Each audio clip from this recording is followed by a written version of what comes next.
ప్రకాశం జిల్లా కందుకూరులోని టీడీపీ కార్యాలయంలో నిర్వహించిన మీడియా సమావేశంలో ఎమ్మెల్యే ఇంటూరి నాగేశ్వరరావు మాట్లాడుతూ రామాయపట్నం పోర్టును అమ్మడం లేదని, అభివృద్ధి కోసం మాత్రమే పీపీపీ విధానాన్ని అమలు చేస్తున్నామని స్పష్టం చేశారు. పోర్టు ప్రభుత్వ ఆధీనంలోనే ఉంటుందని, భూములు లీజుకు మాత్రమే ఇస్తామని తెలిపారు. పీపీపీ ద్వారా పోర్టు వేగంగా అభివృద్ధి చెంది పరిశ్రమలు, యువతకు ఉపాధి అవకాశాలు పెరుగుతాయని చెప్పారు. పోర్టుపై వైసీపీ చేస్తున్న అసత్య ప్రచారాలను ప్రజలు నమ్మొద్దని ఆయన కోరారు. ఈరోజు ఈ ప్రెస్ మీట్ ముఖ్య ఉద్దేశం మీ అందరికి కూడా తెలుసు. గత వారం రోజుల నుంచి కందుకూరులో ప్రతిపక్షం కాని వైఎస్ఆర్సీపీ పార్టీ కందుకూరు నియోజకవర్గంలో ఈ రామాయపట్నం పోర్టు ప్రైవేటీకరణ చేస్తూ ఉంది ప్రభుత్వం అని చెప్పి అనేక మందికి అపోహలు సృష్టిస్తూ అనేక అబద్ధాలు చెప్తూ ఎవరైతే ఈ జిల్లాలో ఎక్కువ లిక్కర్ మాఫియా చేసినటువంటి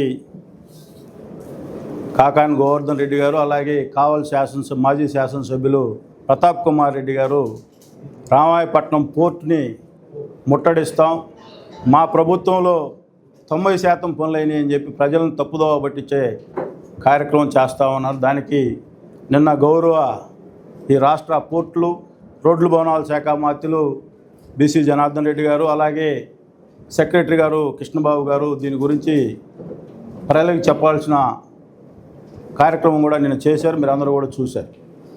నేను ఈ సందర్భంగా మీ అందరికి కూడా తెలియజేస్తా ఉన్నా, పత్రికా సోదరులు అందరికి కూడా, మీరు కూడా అన్ని విషయాలు తెలిసిన వాళ్ళు కాబట్టి ఈ నియోజకవర్గ ప్రజలకి మనం ఈ ప్రభుత్వం ఏదైతే చేయబోతా ఉందో ప్రజలకు చెప్పాల్సిన అవసరం మనందరి మీద ఉందని చెప్పి ఈ సందర్భంగా మీకు తెలియజేస్తా ఉన్నా. దానిలో ముఖ్యంగా ఈ రామాయపట్నం పోర్టు రాబోయే రోజుల్లో ఒక పెద్ద 19th బెర్త్తో ఒక భారీ పోర్టు కాబోతూ ఉంది. ఆ రోజు రాష్ట్ర ముఖ్యమంత్రి చంద్రబాబు నాయుడు గారు ఈ రామాయపట్నం పోర్టును మేజర్ పోర్టు చేస్తే దాన్ని మైనర్ పోర్టు చేసిన ఘనత కూడా ఎవరిదో మీ అందరికీ కూడా తెలిసిన విషయం. ఈరోజు ప్రభుత్వం కాడ ఉండే పెట్టుబడులు మీ అందరికి కూడా తెలుసు. ప్రభుత్వం దగ్గర ఉండే పరిస్థితులు, ఆర్థిక పరిస్థితులు మీ అందరికి కూడా తెలుసు. 5,000 కోట్లతో 4 బెర్తలు అవుతూ ఉంటే టోటల్ 19 బెర్తలు కావాలంటే సుమారు 20,000 కోట్ల రూపాయలు ఖర్చు అవుతుంది. దీన్ని పీపీపీ మోడులో తీసుకెళ్ళి ఓన్లీ ఓఎండ్ఎం వరకే ప్రైవేట్ సంస్థకి ఇస్తే, అది కూడా గ్లోబల్ బిడ్ మీ అందరూ కూడా తెలుసుకోవాల్సిన అవసరం. ఈ రాష్ట్రంలో ఉండే అవినీతి డబ్బు ఉండే వైఎస్ఆర్సీపీ పార్టీ కూడా ఆ గ్లోబల్ టెండర్లో పాల్గొనవచ్చని చెప్పి ఈ సందర్భంగా తెలియజేస్తూ ఉన్నా. మన అందరం కూడా ఈరోజు ఉన్న పరిస్థితుల్లో 20,000 కోట్లు, ఇంకా 15,000 కోట్లు పెట్టుబడి పెట్టాలి, 20 సంవత్సరాల్లో దాన్ని కంప్లీట్ చేయాలనే ఆలోచనతో ఈ ప్రాంతం అంతా కూడా అభివృద్ధి చెందుద్ది. 20 బెర్తలు వచ్చిన తర్వాత ఈ పోర్టు ఏ విధంగా అభివృద్ధి చెందో మనందరం కూడా ఒకసారి ఆలోచించాల్సిన అవసరం ఉంది.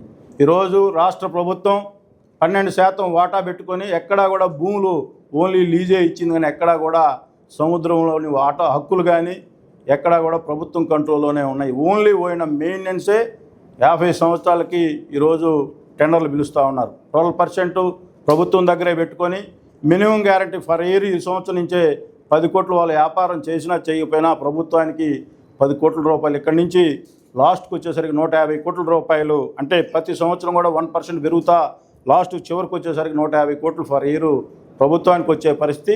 అలాగే ఈరోజు అడ్వాన్స్ కూడా ఈ రాష్ట్రంలో, దేశంలో కూడా ఎక్కడా జరగలేదు. 1,500 కోట్లు అడ్వాన్స్ తీసుకునే ఈ ఓఎండ్ఎం కార్యక్రమం కూడా, అంటే వాళ్ళ షరతులు ఎంత కండిషన్గా ఈ రాష్ట్ర ముఖ్యమంత్రి ఒక ఎక్స్పీరియన్స్తో ఈ రాష్ట్రాన్ని అభివృద్ధి చేయాలనే ఆలోచనతోనే ముందుకు పోతా ఉన్నాడు. కానీ ఈ వైసీపీ లాగా దాచుకోవడం మీరు ఒకటే క్లియర్గా మీ సందర్భంగా మీకు గుర్తు చేయాల్సిన అవసరం కూడా ఉంది. గంగవరం పోర్టులో ప్రభుత్వానికి ఉన్న వాటా 2020-21లో ఎవరు అమ్మారో ఈ రాష్ట్రంలో ఉన్న వైసీపీ నాయకులు చెప్పాలి. ఫస్ట్ ఈ రాష్ట్ర ప్రభుత్వం చాలా క్లియర్గా ఓఎండ్ఎం మెయింటెనెన్సే ఈరోజు గ్లోబల్ టెండర్లు, అది కూడా ఎవరికి ఇష్టం ఉన్నా ఈరోజు గవర్నమెంట్ షరతులు పెట్టింది 12% అని. రేపు ఎవరైనా 20% ఇస్తే శుభ్రంగా 20%, ఎవరికి ఎక్కువ ఇస్తే వాళ్ళకి ఇచ్చే పరిస్థితి. ఈరోజు 10 కోట్ల మినిమం ఇన్కమ్ కూడా పెట్టింది. దానికంటే ఎక్కువ ఎవరు ఇస్తామంటే వాళ్ళకే ఇచ్చే పరిస్థితి. కానీ ఎక్కడ కూడా దీంట్లో ఓపెన్ బిడ్ పెట్టారు, గ్లోబల్ టెండర్లు ఈ ప్రపంచంలో ఉండే ఏ కంపెనీ అయినా వచ్చేసే విధంగా వెసులుబాటు కూడా కల్పించారు. మనందరం కూడా ఇది తెలుసుకోవాల్సిన అవసరం ఉందని చెప్పి సంవత్సరాల్లో ఈరోజు రాబోయే రోజులు ఈ పొంతునేది బెర్తలు కంప్లీట్ అయితే ఈ ప్రాంతం ఏ విధంగా అభివృద్ధి చెందుద్దో మనందరం కూడా ఒకసారి ఆలోచించాలని చెప్పి ఈ రాష్ట్ర ప్రభుత్వం మనన్నీ కూడా మీ అందరికి కూడా తెలిసి ఈరోజు పీపీపీ మోడ్లో ఒక ప్రైవేటు భాగస్వామ్యం ఓఎన్ఎం చేస్తూ ఉంటే వాళ్ళ ఇన్కమ్ కోసం ఏ విధంగా కష్టపడి పనిచేస్తారో మనందరం కూడా ఒకసారి ఆలోచించాలి. ప్రభుత్వం అయితే ఇన్ని వనరులు ఈరోజు 500 కోట్లు 1500 కోట్లు ముందే అడ్వాన్స్ తీసుకొని 5000 కోట్లకి మనం చూసాం. ఇన్ని రోజు నుంచి ఈ రోజు దాకా పని జరుగుతూనే ఉందంటే గవర్నమెంట్లో ఉండే ఆర్థిక పరిస్థితులను బట్టి లేట్ అవుతుంది. కాబట్టి ఓఎన్ఎం ఇస్తే తప్పనిసరిగా వాళ్ళు వ్యాపారాన్ని పెంచి మనకు కూడా దాంట్లో వాటా షేర్ గవర్నమెంట్ కూడా వస్తుంది. కాబట్టి గౌరవ ముఖ్యమంత్రి గారు ఈ ఆలోచనతో ముందుకు పోతూ ఉన్నారు. మీరు అందరూ కూడా ఈ ప్రతిపక్ష పార్టీలు నేను ఒకటే సూటిగా అడుగుతున్నా, మీలాగా పోర్టులు అమ్మే ఆలోచన ఈ ప్రభుత్వానికి లేదు. గంగవరం పోర్టు ఎందుకు అమ్మారో ఈ రామాయపట్నం ముట్టడనే వాళ్ళు ఫస్ట్ దానికి సమాధానం చెప్పాల్సిన అవసరం వాళ్ళ మీద ఉందని చెప్పి ఈ సందర్భంగా తెలియజేసుకుంటూ మీరందరూ కూడా ఈరోజు అలాగే మీరు ఈ పొంతునేది బెర్తలు కంప్లీట్ అయిన తర్వాత అక్కడ 850 ఎకరాలు ఉంది, దాన్ని కూడా ఓన్లీ లీజ్కే ఇస్తూ ఉన్నారు. అనేక పరిశ్రమలు రాబోతూ ఉన్నాయి. ఏ పరిశ్రమలు వచ్చినా కూడా ఈ ప్రాంత యువతకే ప్రాధాన్యత వస్తుందని చెప్పి అలాగే మీరందరూ చివరిగా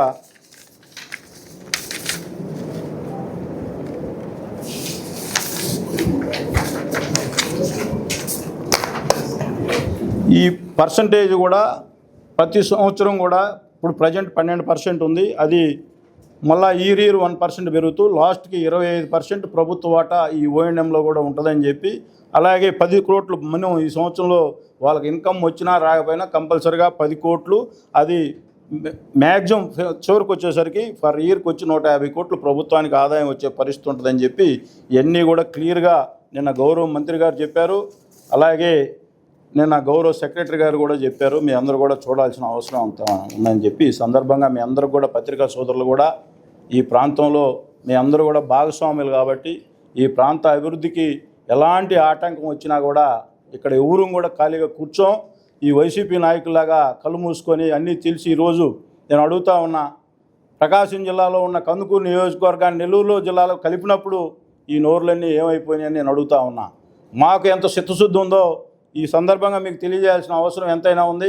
మేము ఆ రోజు ఎలక్షన్లో ఏదైతే చెప్పామో ప్రకాశం జిల్లాలో ఈ కందుకూరు నియోజకవర్గం ఉండాలని చెప్పాం, చూపించాం. తప్పకుండా ఏదైతే మా చంద్రబాబు నాయుడు మా ముఖ్యమంత్రి చంద్రబాబు నాయుడు గారు కానీ మా యువ నాయకులు లోకేష్ బాబు గారు కానీ మా ఉప ముఖ్యమంత్రి పవన్ కళ్యాణ్ గారు కానీ అలాగే బీజేపీ పార్టీ నాయకులు కానీ ఈ రాష్ట్రానికి ఏ చిన్న నష్టం జరిగినా కూడా చూస్తూ ఊరుకుంటారని చెప్పి ఈ సందర్భంగా మీకు తెలియజేస్తూ ఉన్నాం. అలాగే ఈరోజు ఈ వైఎస్ఆర్సీపీ పార్టీ రోజుకొక డ్రామాలు తీసుకొని వస్తూ ఉంది. మీరు అందరూ కూడా చూస్తూ ఉన్నారు. ఈ రాష్ట్రంలో ఇరిగేషన్ శాఖని విధ్వంసం చేసి రాష్ట్రంలో ఎక్కడా కూడా పోలవరంలో ఆ రోజు ఎటువంటి పరిస్థితులు ఉన్నాయో మీరు అందరూ కూడా చూశారు.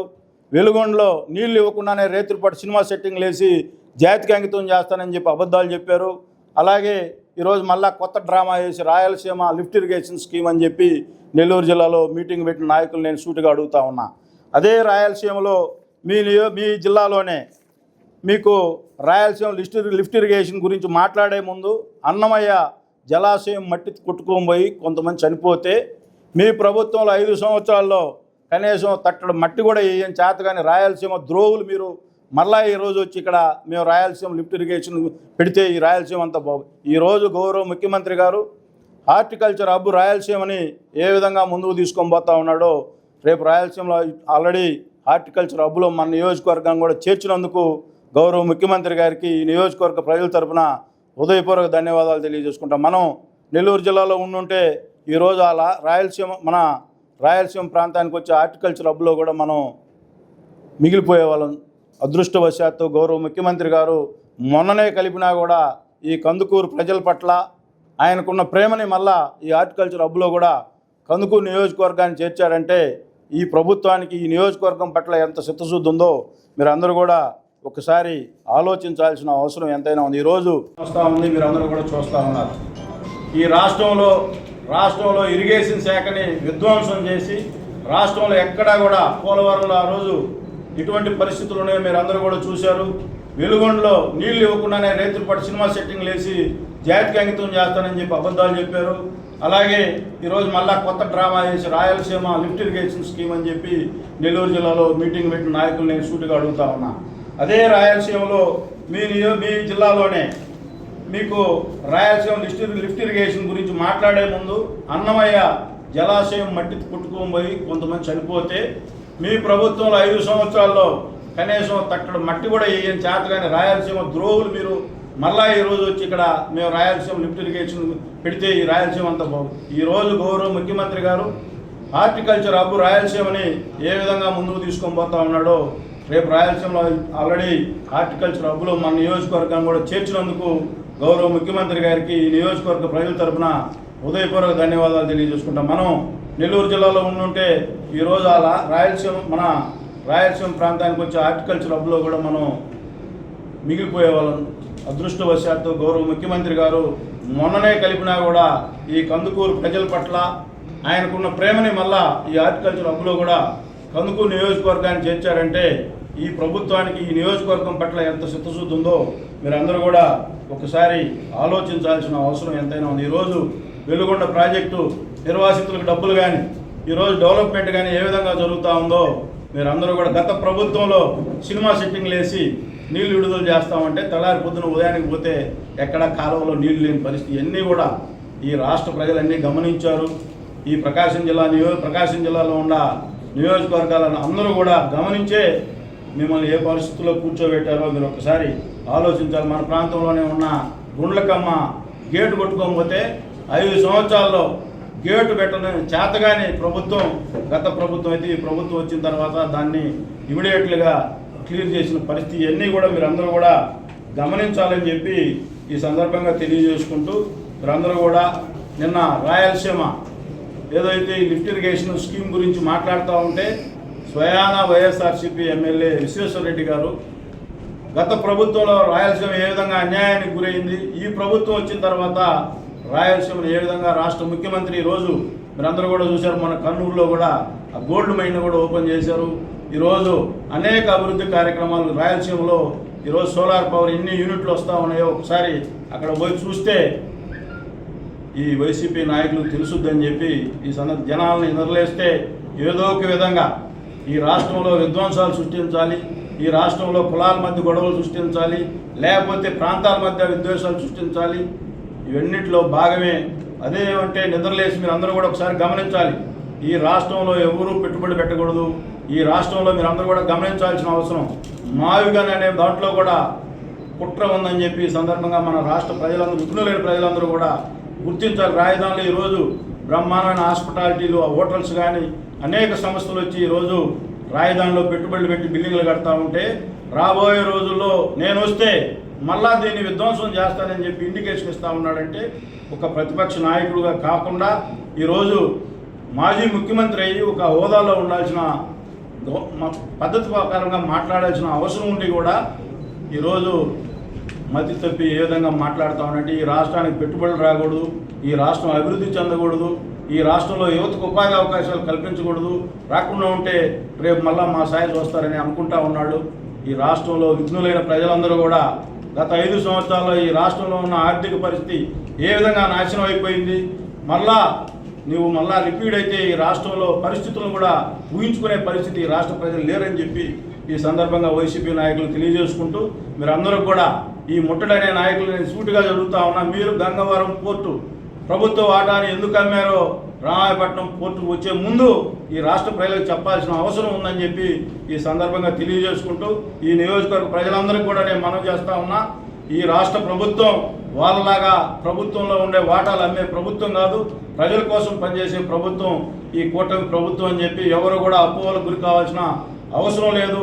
ప్రభుత్వ వాటా ఎక్కడికి పోవడం లేదు, ఓన్లీ O&M మెయింటెనెన్స్ మాత్రమే PPP మోడ్లో గ్లోబల్ టెండర్లు పిలుస్తుందని చెప్పి ఈ నియోజకవర్గ ప్రజలందరూ కూడా మీ ద్వారా తెలియజేసుకుంటూ సెలవు తీసుకుంటా ఉన్నాను.